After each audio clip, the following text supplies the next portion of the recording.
Hello, it's me. It's me from New York City, and Scooter from New York City. We are here. We've been tasked with doing homework on Allison and talking to you about Allison, and what will undoubtedly be a quiz that I have not prepared for.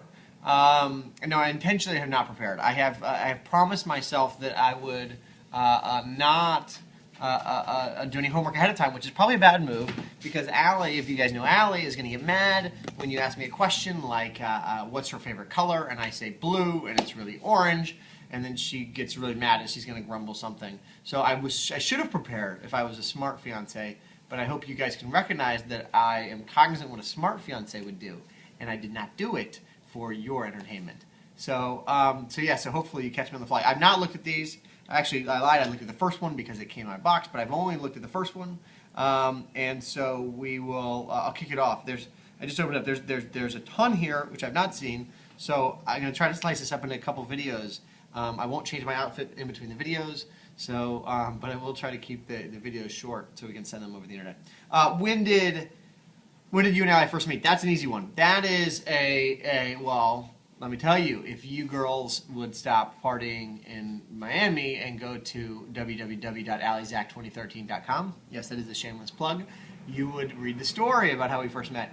We met on the train, going out to the beach. It is commonplace for folks these days to go out to the beach when the weather picks up. And I was out there with a bunch of my friends. I had a dozen guys with me, and she was by herself. It was a disastrous place for a single woman to be, or single at the time, I thought. And yet, yes, pack of dogs on a three-legged cat. We picked her clean. I think every single guy tried to talk to her over and over. And of course, this is not a short ride. This is a 3-hour ride. And so, God bless her for making it alive. But I met her on the train in this host of many people. Didn't exchange names. Didn't exchange last names. Didn't exchange numbers. It was very much a you might never see me again kind of game. And it was one where, read the story. AllieZack2013.com. The question number 2. What stood out from your first encounter? That's easy. Well, firstly, to be clear, she had on a green shirt. She had on some seersucker shorts. She was beautiful, right? And it was very funny because I think it's very rare that a woman can really kind of hold her own amongst a group of, a dozen misfits who are all in pastel polos, which she will tell you we were in. What stood out, I think the answer is when I was walking off the train, that was it. That look, that goodbye look. We talked, of course, during the pendency of the train ride, and we were walking off the train.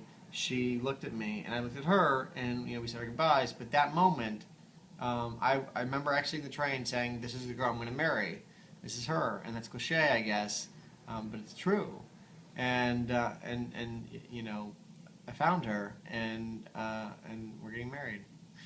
And by the way, she wasn't wearing a green shirt. She just gets really mad when I say that I was wearing a green shirt. Where was your first kiss? Number 3. Where was my first? I don't know. I don't know the answer to that. I think it was at my apartment. I have a feeling that's wrong, but I think if I had to guess, it was at 304 Mulberry in the apartment that she hated. It was upstairs in my room, and it was after one of these great nights, and we kissed. There's a chance it could have been, it could have been in her office. Because you know what? When we first started dating, I was a banker. And I was working crazy hours. And what I would do is, because I'm a maniac, I would literally, because I wanted to convince this girl that I was normal, led a normal life, because I didn't, I would leave my office at 7 to go meet her up, to take her to dinner. And I would finish dinner, and I would come back to the office and work till, 1, 2, 3 a.m., whatever it may be. But she, for all intents and purposes, thought I lived a normal life where I would just take her out to dinner and go to bed like normal people. That's not how it happened.